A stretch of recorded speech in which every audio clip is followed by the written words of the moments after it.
안녕하십니까. 오늘 아침 일라디오 아나운서 오승원입니다. 장마가 끝나고 찜통더위에 불쾌지수가 높아지는데요.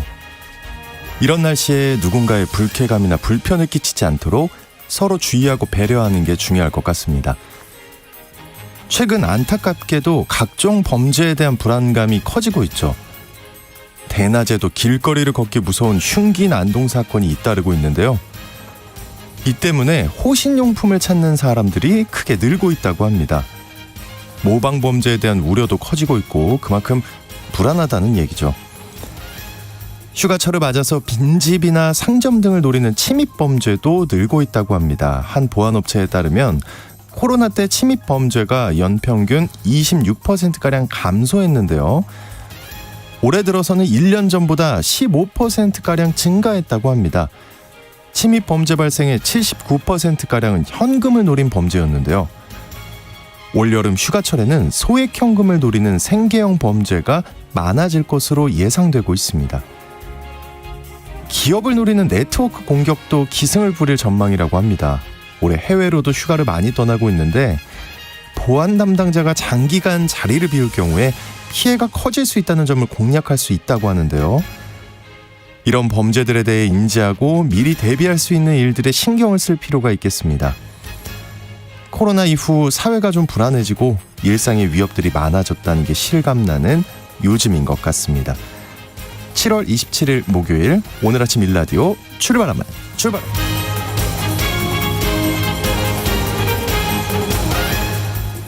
출발한 거예요? 네. 오늘 아침 일라디오 이 시간은 물론 KBS 일라디오의 모든 프로그램은 유튜브 KBS 일라디오 공식 채널이나 모바일 콩 어플리케이션을 통해 실시간으로 함께 하실 수 있습니다. KBS 일라디오 채널 구독과 좋아요, 댓글 많이 부탁드립니다. 자, 오늘 농수산 이슈 살펴보고요. 어른의 성장법 시간에는 사랑하는 사람을 잃은 상실감에 대해 알아보겠습니다. 또 예술로 떠나는 여행 시간에는요. 문방사호 중에 종이 한지로의 예술여행 떠나보겠습니다. 자, 여러분 문자 참여하실 수 있는 퀴즈 드릴게요. 간밤에 잘 주무셨습니까? 예, 기록적이었던 올여름 장마가 마침내 종료가 됐다고 하는데요. 당분간 강한 소나기가 자주 쏟아진다는 소식과 함께 폭염과 잠 못 드는 이 밤이 찾아온다고 합니다. 잠 못 드는 이 밤.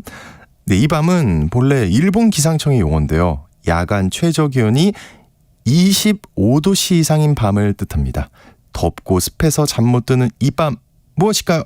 네, 추첨을 통해 농촌진흥청에서 제공하는 웰빙 혼합 잡곡 세트를 한 분께, 향긋한 커피를 드실 수 있는 모바일 커피 쿠폰을 4분께 드리겠습니다. 방송에 참여하실 분들은 단문 50원, 장문 100원이 드는 유료 문자 샵 9730으로 보내주시기 바랍니다. 유익한 정보와 살아있는 이야기가 있습니다. KBS 오늘 아침 일라디오.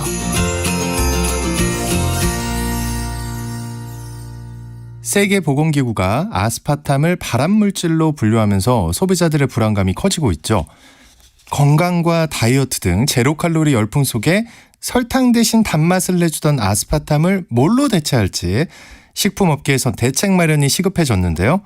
자, 오늘 농수산 이슈 시간 아스파탐 발암물질 분류 이후 식품업계 동향 살펴보겠습니다. 한국농정신문의 원재정 기자님 전화 연결되어 있습니다. 안녕하십니까? 네, 안녕하세요. 한국농정신문 원재정입니다. 네, 세계보건기구가 아스파탐을 발암물질로 분류한 이후 그동안의 경과부터 간략히 설명해 주시죠. 네, 아스파탐은 설탕에 비해 200배나 단맛이 강하다고 알려져 있는데요. 이 설탕을 대체한 감미료 중에서 우리나라에서 가장 많이 사용하고 있는 대체제이기도 합니다. 아스파탐은 1981년 미국에서 식품 첨가물로 승인된 이후에 전 세계 대부분에서 사용하고 있고요. 우리나라도 지난 1985년부터 사용하고 있습니다. 아스파탐의 유해성 논란 계속 이어져 왔는데 현지 시간으로 지난 14일 세계보건기구 WHO가 발암 가능 물질 분류군인 이 B군에 아스파탐을 포함시켰다고 공식 발표했습니다. 구체적으로 좀 설명을 드리면 WHO 산하 국제암령부소 그리고 WHO와 유엔 식량농업기구 공동산하기구인 식품첨가물 전문가위원회가 아스파탐 유해성 평가 결과를 담은 보도자를 냈고요. 발암 가능물질 분류군인 이 B군에 아스파탐을 포함시켰습니다. 다만 이들 섭취 허용량은 기존의 것과 동일한 체중 1kg당 40mg을 유지한다고 밝혔습니다. 지나치게 많이 먹었을 때 예를 들면 아스파탐 함유량이 200mg에서 300mg의 음료를 하루에 10캔 이상 마시면 허용치를 초과하는 수준으로 암을 유발할 수 있다. 이렇게 해석하시면 됩니다. 네, 그 아스파탐 함유 음료를 한두 캔 마셨을 때는 암에 대한 걱정을 하지 않아도 괜찮다. 이런 걸로 이해해도 되는 거죠? 예, 그렇게 볼 수 있습니다. 아스파탐은 발암 요인 분류상 이 B군이다 이렇게 말씀을 드렸는데요. 발암 요인 분류는 위험도에 따라서 높은 순서로 1군, 2A군, 2B군, 3군으로 나뉩니다. 1군은 사람에게 암 유발이 확실한 분류 단위로 충분한 근거 자료가 있는 경우인데요. 네. 여긴 121종, 술이라든가 가공육 등이 포함되어 있고요. 이 A군은 암을 유발한 개연성이 높은 분류이긴 한데 인체 자료는 제한적이지만 동물 실험 근거 자료는 충분한 경우입니다. 여기 이제 90종 정도가 있는데 적색고기, 65도씨 이상 뜨거운 음료 등이 포함되어 있습니다. 아스파탐이 포함된 이 B군은 암 유발 가능성이 있다는 건데 인체 자료가 제한적이고 또 동물 실험 자료 역시 충분치 않은 경우고요. 여기에는 322종 포함됩니다. 아스파탐이 포함된 이 B군에는 알로에베라, 소금에 절인 채소, 코코넛 오일 등도 있습니다. 네. 이렇게 이 B군에 속한 동종 품목을 보면 불안감을 다소 덜 수는 있습니다만 아스파탐이 워낙 단맛이 강하게 나는 화학물질이기도 하고요. 많이 먹으면 건강에 좋지 않은 것은 분명하다는 것이기 때문에 주의가 필요합니다. 네, 이런 발표가 있고 나면 소비가 좀 줄어드는 게 일반적인데요. 우리나라에서는 아스파탐이 설탕의 대체제로 가장 많이 사용됐다고 하니까 식품업계의 부담이 클 것 같아요. 네, 그렇습니다. 이 아스파탐이 발암 우려가 상대적으로 낮은 물질로 분류되긴 했지만 WHO의 공식 발표라는데 소비 심리도 흔들릴 수 있습니다. 실제 유통업계에서는 기존의 무설탕 판매 전략을 무아스파탐 판매 전략으로 전환하는 것도 확인할 수 있는데요. 모리 제품에는 아스파탐이 함유되지 않았다. 이런 문구를 매대에 붙여놓고 소비자들에게 어필하는 것입니다. 아스파탐을 사용한 단맛 나는 제품이 생각보다 많다는 것도 좀 고민해 볼 거리인데요. 대표적인 게 막걸리가 있고요. 과자, 껌, 요구르트, 다이어트 음료, 청량 음료 이런 음료수에도 아스파탐 사용하고 있습니다. 네, 이 아스파탐이 많은 제품에 사용되는 이유가 있을 것 같아요. 예, 설탕보다 극히 소량, 그러니까 200분의 1만 사용해도 단맛이 나기 때문에 기업 입장에서는 경제적인 이유도 있고요. 설탕보다 극소량을 사용하기 때문에 단맛은 즐기면서도 칼로리 걱정이 거의 없다는 점이 또 다이어트 식품에 많이 쓰이는 배경입니다. 당뇨병이 있는 분들에게는 설탕의 단맛보다 아스파탐이 상대적으로 더 낫다고 알려져 있기도 한데요. 그런데 워낙 인공 감미료에 대한 부정적 인식이 높아지고 있는 추세이고 또 WHO의 이번 발표로 식품 기업들의 아스파탐 대체제 찾기 노력은 점점 더 가열될 것으로 보입니다. 그러면 지금까지 식품 기업들의 동향은 어떤가요? 예, 특히 이제 주류 중에서 막걸리에 아스파탐을 사용한 제품이 많았거든요. 네. 이 막걸리 한 병에 들어있는 아스파탐 함량은 미국 식품의약품 일일 허용 섭취량이 2에서 3%가량 되기 때문에 심각한 문제는 아닙니다만 막걸리 업계 타격은 분명한 상황입니다. 아스파탐의 발암 가능 물질 분류 가능성이 외신을 타고 국내에 전해진 게 이달 7월 초였거든요. 네. 실제 그 무렵인 7월 1일부터 3일까지 한 대형마트의 막걸리 매출이 전년 동기 대비 12.1%나 떨어졌다고 합니다. 많이 떨어졌네요. 예, 네. 막걸리 업계가 대책 마련에 고심하는 이유인데요. 다만 이게 또 신속하게 대처하는 게 어려운 것도 사실입니다. 막걸리 업계는 아스파탐 역할을 하는 다른 감미료를 찾는 것부터 공동으로 나설 움직임 보이고 있고요. 또 가장 중요한 맛의 변화가 없도록 제조하는 방안도 고심할 수밖에 없습니다. 유명 막걸리 제조자 중 몇 곳을 제외하면 대부분 영세하다는 점도 좀 어려움이 되고 있습니다. 과자, 음료수 이런 제품들에도 아스파탐이 사용되고 있잖아요. 네, 맞습니다. 과자와 음료를 만드는 유명 기업들은 이 아스파탐을 대체하기로 결정했다 이런 보도가 나오고 있고요. 단 콜라 같은 경우는 아스파탐을 유지하는 쪽으로 가닥을 잡고 있는 상황입니다. 대형마트의 자체 브랜드 상품, PB 상품이라고 하는데요. 네. 이런 상품에도 아스파탐 사용한 제품이 좀 많은데 이런 제품들은 대체 원료 사용하기로 결정을 했고요. 그러면서 소비자의 불안 심리를 잠재우려고 노력하고 있습니다. 네, 그야말로 진짜 안전한 대체제 소식 지켜봐야겠습니다. 농수산 이슈 지금까지 한국농정신문의 원재정 기자가 전해드렸습니다. 오늘 고맙습니다. 네, 고맙습니다.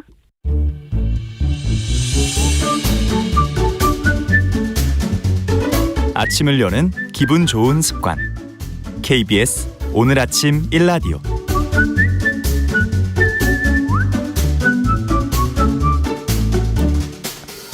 서툰 어른들의 마음이 자라는 어른의 성장법 시간입니다. 최근 뉴스 보기가 싫다는 분들이 많습니다. 자연재해로, 범죄로 갑작스럽게 살아가는 사람을 잇는 안타까운 죽음들을 많이 봤는데요. 오늘은 이로 인한 상실감에 대해서 얘기 나눠보겠습니다. 정신과 전문의 신재현 원장님 나와주셨습니다. 안녕하십니까? 네, 안녕하세요. 상실감, 뭔가 잃었을 감정이죠, 그죠? 네, 그렇죠. 뭔가 잃었을 때 느껴지는 감정이죠. 요즘에 안 좋은 소식이 워낙 많이 들려오잖아요. 안타까운 사건, 사고도 많고. 그 천재지변이나 갑작스러운 사건, 사고로 인해서 내 곁에 소중한 사람이 또 곁을 떠나게 되는 경우를 우리 삶에서 또 경험할 수밖에 없고요. 네. 또 이럴 때 우리는 깊은 상실감을 느끼게 되죠. 그래서 오늘은 사랑하는 사람이 내 곁을 떠난 후에 느끼게 되는 상실감에 대한 이야기를 한번 나눠보고자 합니다. 네, 요즘 유독 안타까운 사건 사고를 많이 접하게 되는 것 같은데요. 우리는 보통 어떤 상황에서 더 큰 상실감을 느끼게 되는 걸까요? 네, 우리가 상실감을 느끼게 되는 때는 나에게 소중한 대상의 존재가 사라지는 때라고 얘기할 수가 있겠죠. 물론 이제 모든 상실감이 다 힘들지만 그중에 예견된 상실보다는요, 갑작스러운 사건 사고로 인한 상실감이 마음에 더 큰 상처를 남기게 되는 법인 것 같습니다. 보통 이제 시간이 아무리 충분히 주어지더라도 이별은 다 힘든 법이잖아요. 더군다나 마음을 다잡거나 정리할 시간이 주어지지 않는다면은 더 마음이 혼란스러울 수밖에 없고요. 또 갑작스러운 상실을 겪으면 내 생활도 거기에 맞춰서 변할 시간이 이제 허락되지가 않기 때문에 벗어나기 더 힘들어집니다. 어떤 연구에서는 이게 한 2배 이상 걸린다. 2배 이상? 2배, 2.5배 걸린다. 이렇게 이게 평소보다 훨씬 더, 평소가 아니죠. 어쨌든 갑작스러운 이별을 겪고 나서는 더 많이 힘들어하고 더 시간이 많이 걸린다. 회복에 좀 그런 연구 결과도 있다고 하더라고요. 네, 상실감을 느끼는 사람들은 어떤 감정적인 경험을 하게 되는 걸까요? 네, 아까 말씀드렸지만 굉장히 좀 마음이 많이 흔들리고 혼란스럽습니다. 우선 큰 좌절감과 또 삶의 무기력감이 찾아오고 당연한 얘기겠지만 뭔가를 하고 싶은 마음이 들지를 않고 눈물만 자꾸 나고 또 반출나기 시작하거든요. 반출. 자꾸 곱씹기 시작하는 거죠. 상실한 대상과의 추억이나 기억들을 자꾸 곱씹게 되고 또 하나 이제 상실감 후에 찾아오는 큰 감정 중에 하나가 죄책감이거든요. 상실감을 느끼는 와중에도 내가 상대에게 잘해주지 못했던 기억들, 내가 좀 더 잘했어야 됐나라는 생각을 하고 생각만 하고 하지 못했던 것들, 그때 말만 하고 좀 하지 못했던 것들을 자꾸 떠올리면서 이게 막 머릿속에서 뒤엉키면서 굉장히 괴로워지기도 하고요. 죄책감은 특히 상실 후에 가장 파괴력이 큰 감정이기도 합니다.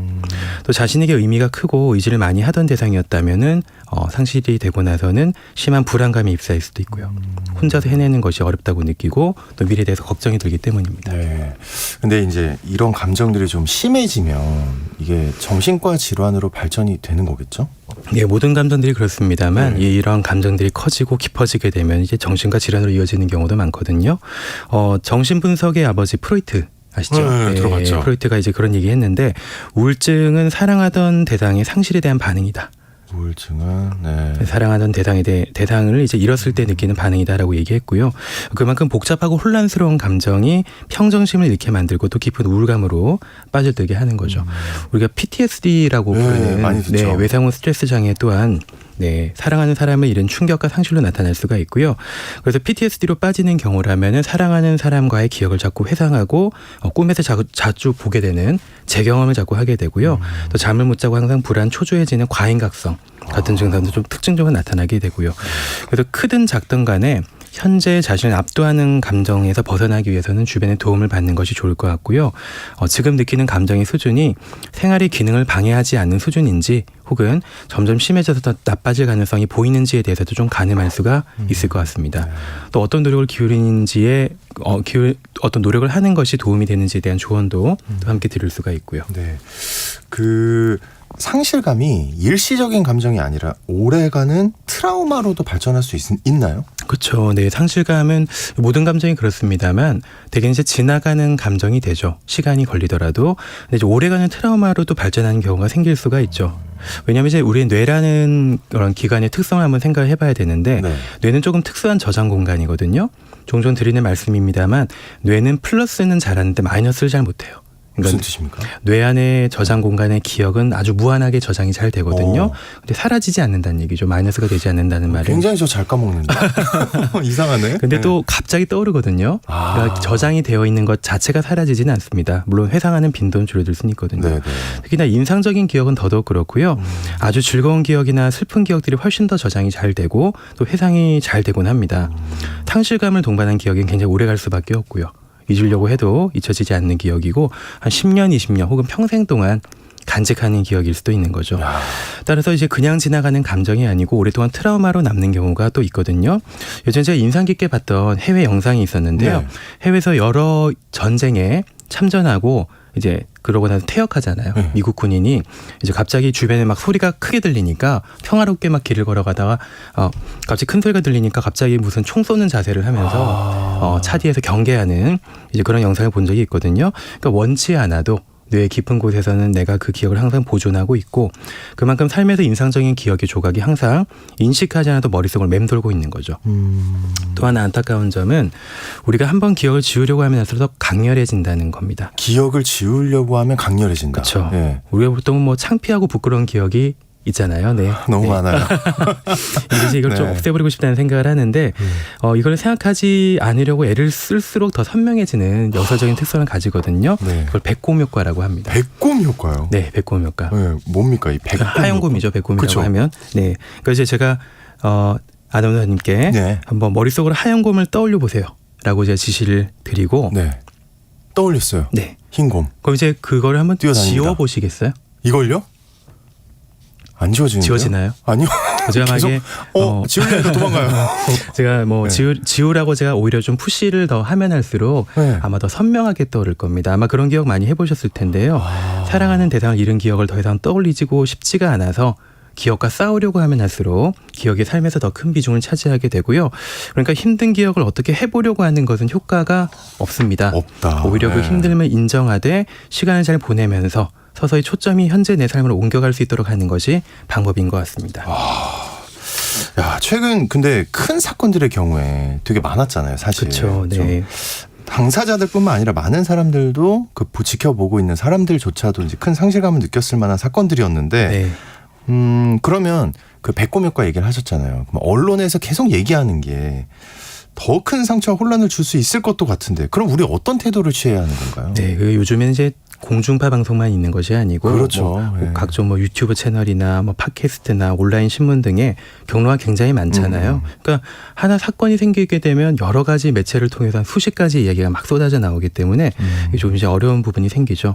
그래서 안타까운 사건 사고가 생기면 다들 경쟁적이라고 할 만큼 이게 반복적으로 사건을 다루게 되고 우리는 또 자극을 받게 되는데요. 그래서 일단 이 사건들로부터 내가 자극을 받고 있다고 느끼면은 일단 좀 거리두는 게 필요합니다. 거리두기가 필요하고 현재 생활에도 집중하는 게 필요하죠. 이런 사건이 나를 힘들게 한다고 해서 집에만 계시려고 하는 분들이 또 계시거든요. 더 이상 나는 생각하고 싶지가 않다. 자극받고 싶지가 않다. 아무도 만나기 싫다. 근데 이제 보통 마음이 힘들면 제일 먼저 작동하는 게 회피 본능이기 때문에 일단 동굴로 들어가려고 합니다. 근데 좋지 않은 방법이죠. 왜냐하면 집에 계시게 되면 오히려 안 좋은 생각과 감정을 반추하면서 거의 더 젖어들게 되거든요. 그래요. 그래서 가능한 바쁘게 지내시는 게 좋고요. 또 끼니를 놓치지 말고 생활 리듬 잘 유지하셔야 되고 왜냐하면 상실감에 있어서 제일 중요한 회복에서 제일 중요한 요소 중에 하나는 결국 시간이거든요. 네, 그 시간이 잘 지나갈 수 있도록 현재 삶에 몰두하는 노력이 필요한 때입니다. 아, 그냥 무조건 그러면 좀 집에 있지 말고 나가야겠네요. 그렇죠. 뭐 그게 좀 산책을 중요한 하든 뭐를 노력입니다. 하든. 예. 맞습니다. 네. 근데 그 상실감을 경험할 때는 상황마다 좀 다를 것 같은데, 때마다 다를 것 같은데, 이 네. 상실감이 이어지는 기간도 다를까요? 다르죠. 어떨까요? 네, 상실을 이제 보통 슬퍼하는 것을 애도한다고 하잖아요. 네. 그 사랑하는 대상 잃고 나서 우리가 이걸 극복하는 과정을 애도 반응이라고 하는데요. 한 3에서 6개월 정도 우리가 보통 봅니다. 뭐 좀 긴 시간이죠, 생각보다. 근데 어쨌든 그 정도 시간 넘어서면 정신과 질환의 가능성이 있다라고 보기도 하고요.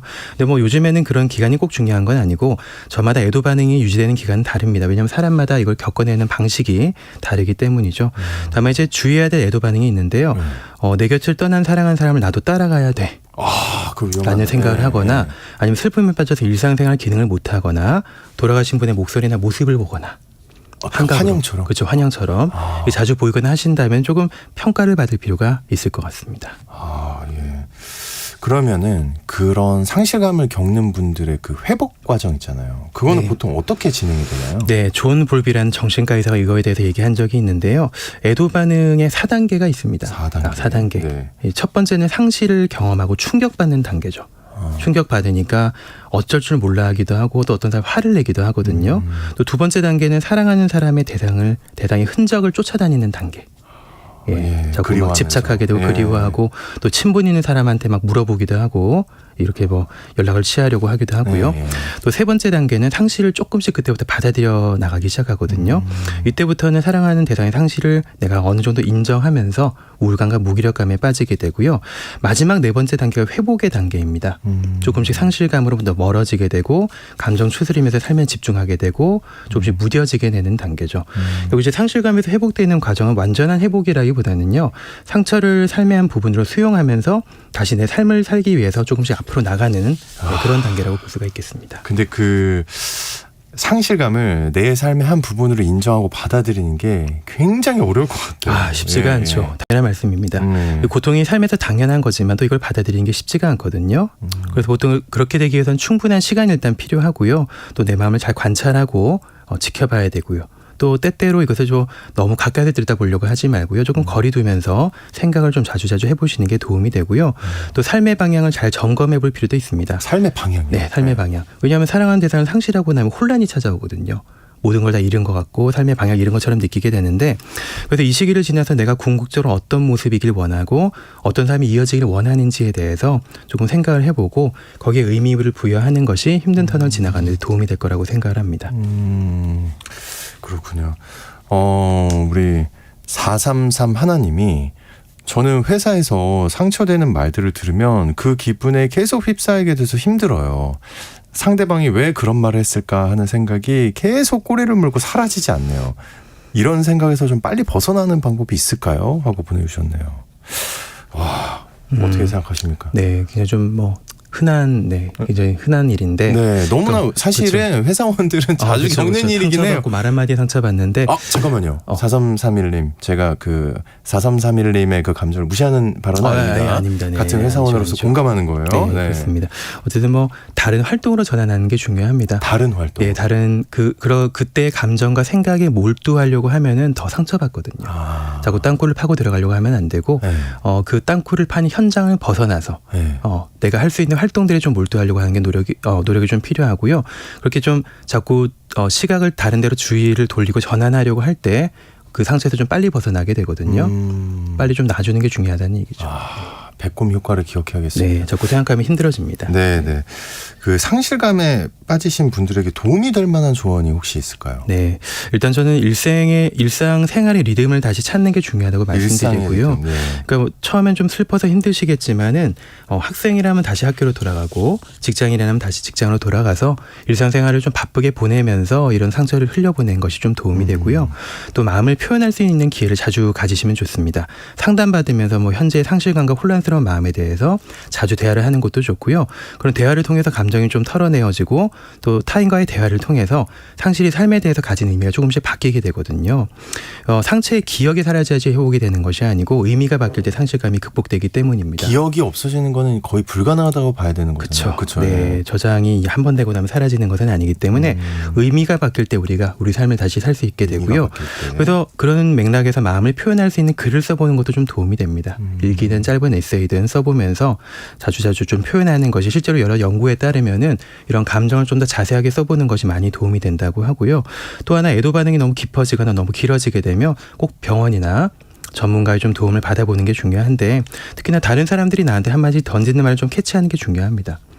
보통 내가 나빠졌을 때 내가 스스로 나빠졌다는 걸 인식하는 것은 가장 뒤에 오는 단계거든요. 그러니까 누가 먼저 너 좀 안 좋아 보인다, 힘들어 보인다라고 얘기했을 때 내가 좀 상처도 최근에 받았었고 하니까 한번 가서 평가받아보고 도움을 받아봐야 되겠다라는 생각을 가져보시는 게 좀 필요하지 않나 하는 생각을 합니다. 네, 그 상실감이 근데 너무 이제 심해진 거예요. 뭐 살면서 6개월이 지나도 절대 나는 회복이 안 될 것 같은 느낌이고 그럴 때 정신과를 방문하게 되면 어떤 치료를 받게 되나요? 일단 평가를 먼저 하는 거죠. 얼마나 깊은 수준인지 또 기능을 얼마나 방해하는지를 평가해보고 만약 거기에 대해서 우리가 진단이 나온다면은 또 약도 쓰고 상담도 합니다. 여러 가지 뭐 상담 방법은 다양하게 있고요. 뭐 EMDR이라든지 아니면 지속 노출 치료 같은 치료가 있는데 어쨌든 상처의 기억을 자꾸 피하려고 하지 말고 마주하면서 대화를 통해서 의미를 바꿔나가는 치료를 우리가 방향을 잡고 하게 되는 거죠. 네. 근데 이런 거 꼭 물어보고 싶어요. 그 최근에 내가 직접 겪은 건 아닌데 주변 사람들이 상실감을 겪었다고 네. 치면은 그때 네. 어떻게 위로를 해줘야 될까? 네, 저도 뭐 비슷한 질문 굉장히 많이 받는데요. 네. 일단 누가 힘들어할 때는 제일 중요한 건 들어주는 거라고 생각을 합니다. 마음을 열고 말을 들어주려는 노력이 가장 큰 위안이 될 거라고 생각을 하고요. 우리가 보통 막 화가 났을 때 막 술 한잔하면서 친구랑 얘기하고 털어내고 나면 마음이 좀 시원해지잖아요. 네. 그런 것처럼 자신이 느끼는 감정들을 좀 밖으로 환기를 하는 것이 환기하도록 도와주는 것이 힘든 시간을 견디는 데 좀 도움이 많이 되고요. 또 하나 주의해야 될 거는 과유불급이거든요. 과유불급. 네, 그러니까 의도는 좋지만 어설픈 조언이나 위로는 아니한만 못한 게 되는 경우가 많죠. 그러니까 네. 어설프게 위로를 하려고 하는 것이 중요한 것이 아니고 또 그에게 또 기술이 있는 건 아니거든요. 너무 잘 위로를 하려고 하는 것보다는 잘 들어주는 것이 필요한 것 같습니다. 알겠습니다. 네, 왠지 반성하게 되는 과유불급에서 지금 반성하고 있는데 네, 무조건 중요한 이제, 것 같습니다. 네, 잘 들어주는 걸로 노력하도록 하겠습니다. 어른의 성장법 오늘은 사랑하는 사람을 잃었을 때 상실감에 대해 살펴봤습니다. 정신과 전문의 신재현 원장님과 함께했습니다. 오늘 고맙습니다. 감사합니다.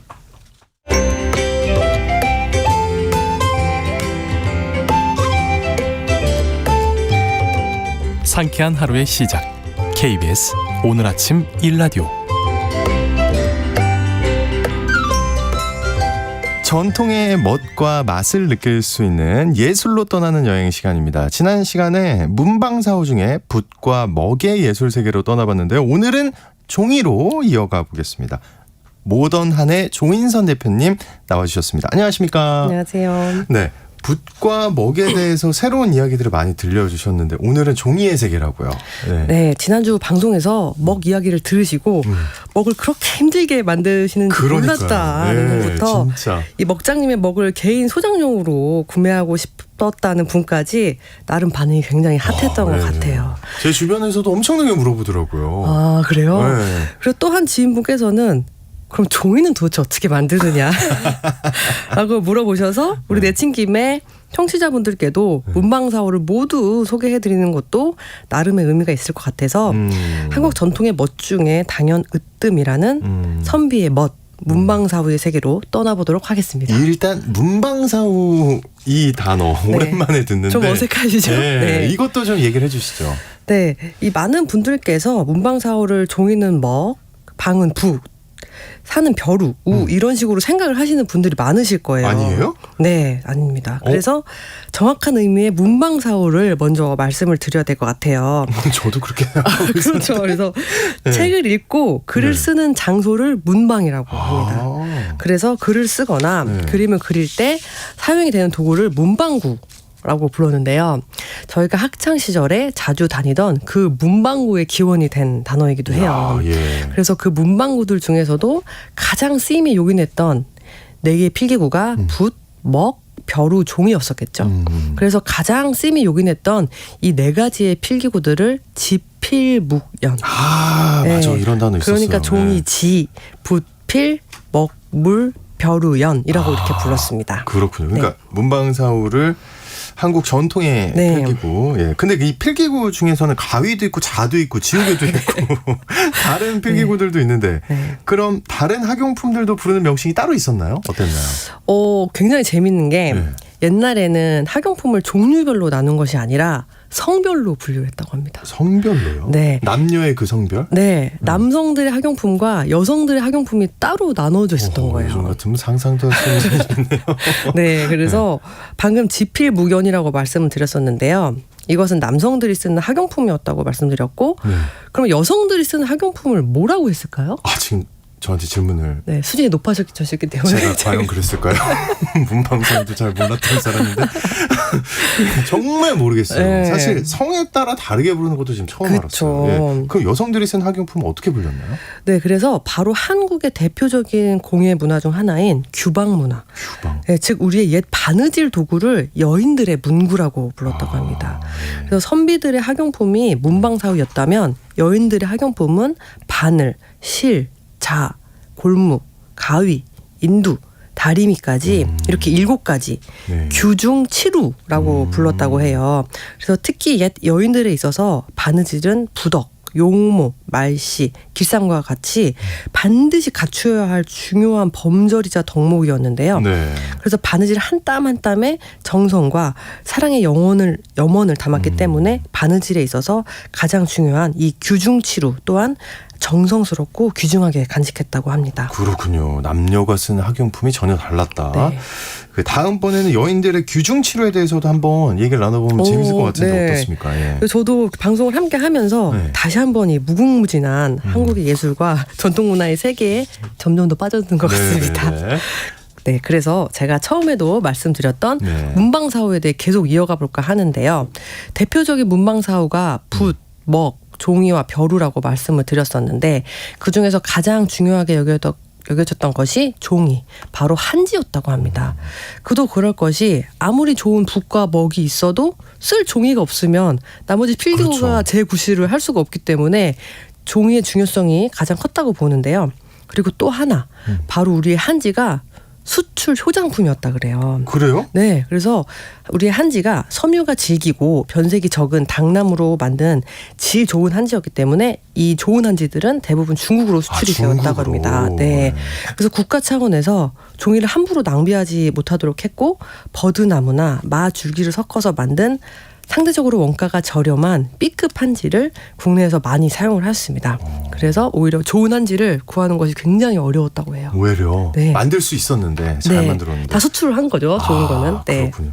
그러면 그 종이 좋은 한지의 기준이 뭔가요? 글씨가 잘 써지는 뭐 이런 거겠죠 아마? 네, 그렇죠. 네. 그래서 좋은 종이가 되려면 3가지가 맞아떨어져야 하는데요.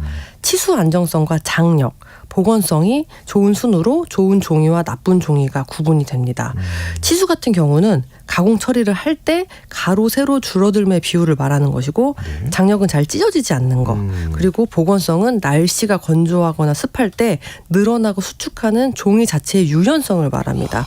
그래서 이 3가지가 충족되어야만 최상급 품질의 한지로 평가를 받을 수가 있습니다. 좀 신기합니다. 장력, 네. 치수, 막 네. 유연성 네. 이러는데 그냥 노트나 A4 용지 수준이 아니었던 거네요. 네. 그러면 이렇게 귀한 한지는 어떻게 만들어지는 건가요? 네, 크게 7가지 공정을 거쳐서 완성이 되는데요. 첫 번째로 우선 한지의 주 원료인 당나무를 채취한 뒤에 껍질을 벗깁니다.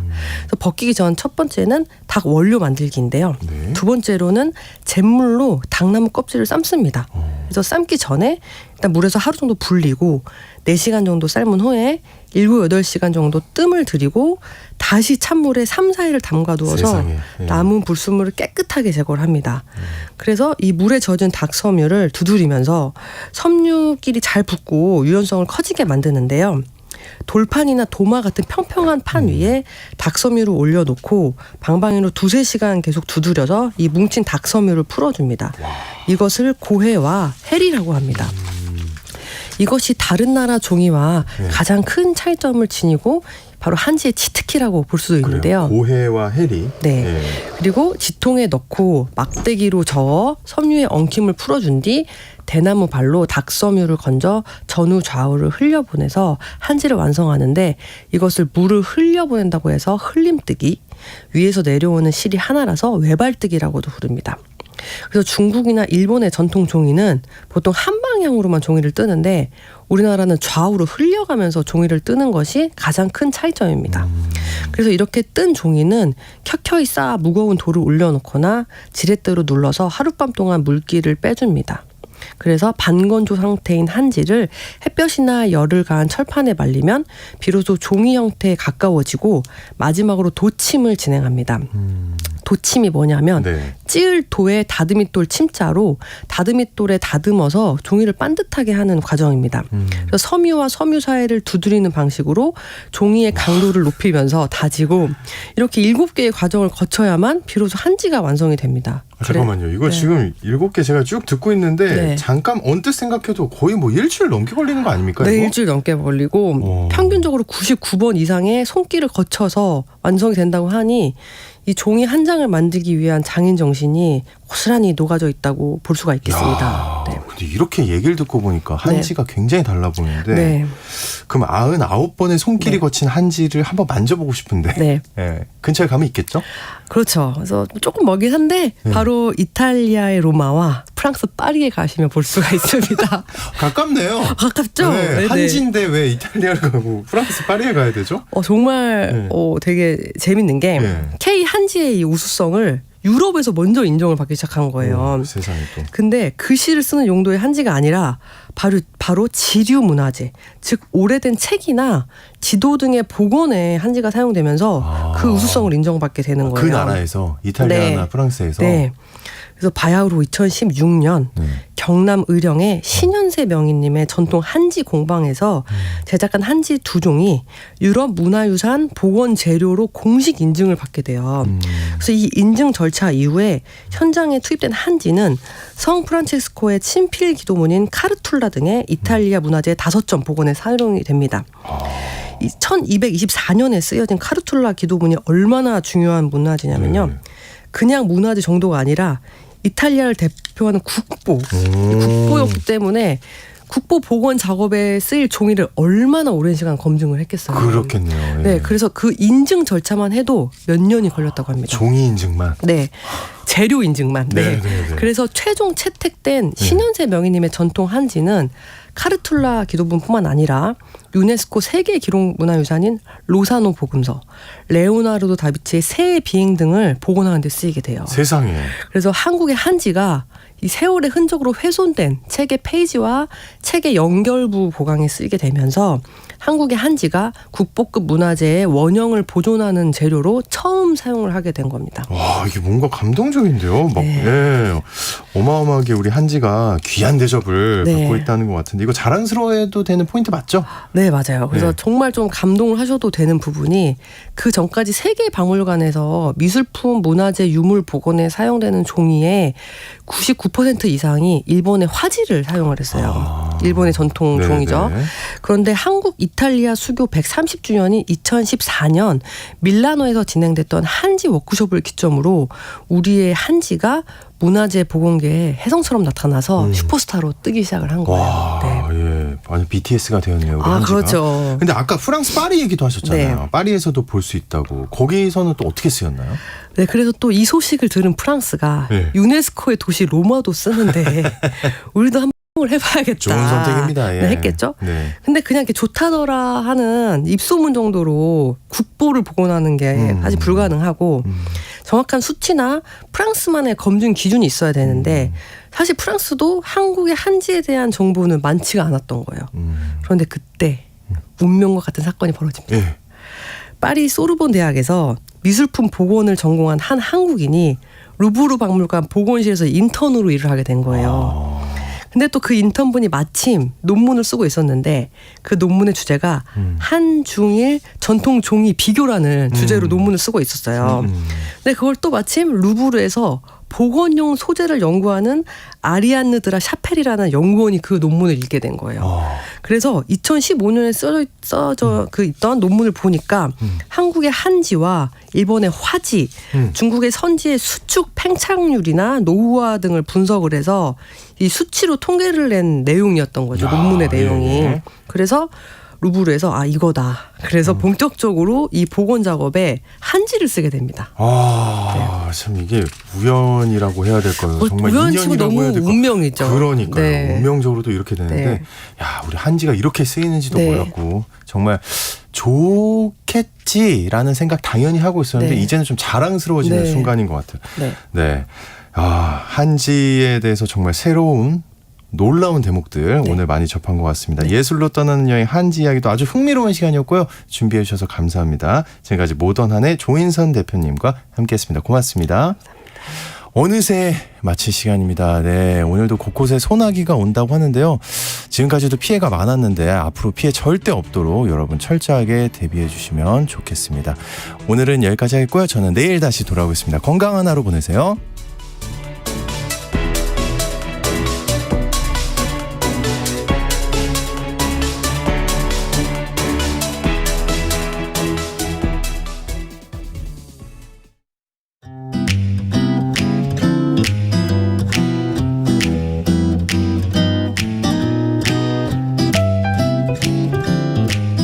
안녕하세요. 바른말 고운말입니다. 일의 갈피를 잡을 수 없거나 사람의 행적을 전혀 알 수 없는 상태를 가리켜 말할 때 오리무중이다 라는 한자 성어를 많이 사용합니다. 원래 이 말은 오리나 되는 짙은 안개 속에 있다는 뜻으로 무슨 일에 대해서 방향이나 갈피를 잡을 수 없음을 이르는 말입니다. 안개는 지표면 가까이에 아주 작은 물방울이 부옇게 떠있는 현상으로 가시거리 1km 이내를 말하죠. 구름과 거의 같지만 위치에 따라서 구분된다고 할 수 있는데 하늘에 떠 있으면 구름이고 지면에 가까이 있으면 안개가 되는 것입니다. 또 일기예보를 보면 연무와 방무라는 표현이 종종 나옵니다. 연무는 연기 또는 그름을 뜻하는 한자 연자와 안개 무자로 이루어진 말입니다. 연무는 연기와 안개를 아울러 이르기도 하지만 보통 날씨와 관련해서 말할 때는 고운 먼지와 그름이 공중에 떠다니어 생기는 대기의 혼탁 현상을 뜻합니다. 주로 공장에서 배출된 매연과 자동차 배기가스에 의해서 일어나는 것이죠. 그리고 방무는 얇을 박자에 안개 무자가 합해진 말로 엷은 안개를 뜻하고요. 수증기가 대기 중에서 응결돼서 나타나는 현상을 말합니다. 무엇보다 안개가 많이 끼는 날에는 시야 확보가 어렵지요. 자동차를 운전할 때 더 주의가 필요하겠습니다. 바른말 고운말 아나운서 변희영이었습니다.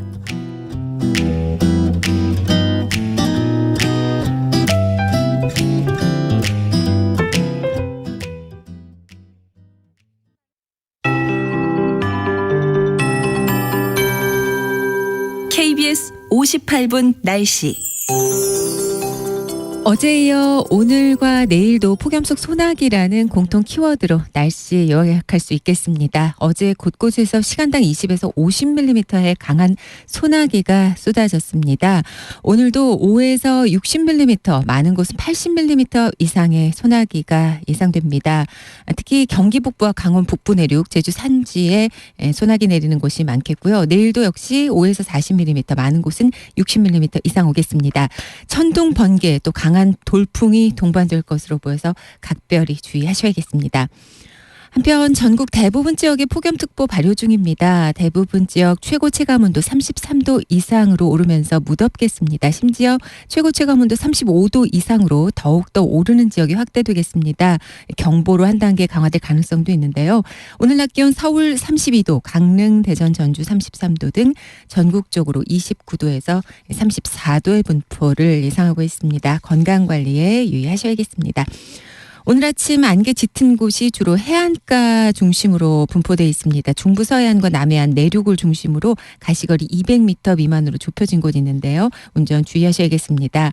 그리고 남해 먼바다는 내일까지 물결이 높겠고 제주 먼바다와 서해남부 먼바다는 모레까지 물결이 최대 4m를 일겠습니다. 지금 서울의 기온은 25도입니다. 강혜종입니다.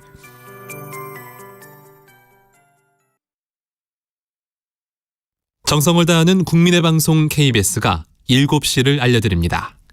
AM 711kHz, FM 97.3MHz, KBS 1라디오입니다. HLKA.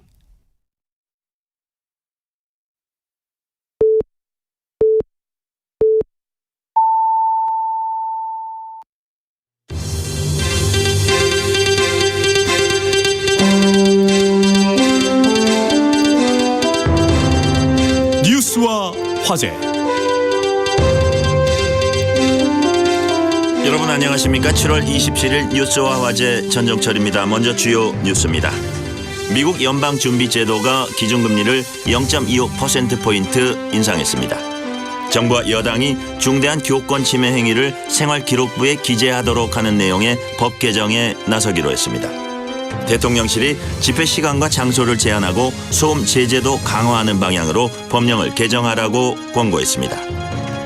민주당이 대북 송금 수사에서 이화영 전 경기부지사에 대한 검찰의 회유와 압박이 있었다고 주장한 데 대해 한동훈 법무장관은 민주당이 불리한 진술을 번복시키기 위해 최악의 사법 방해를 하고 있다고 비판했습니다.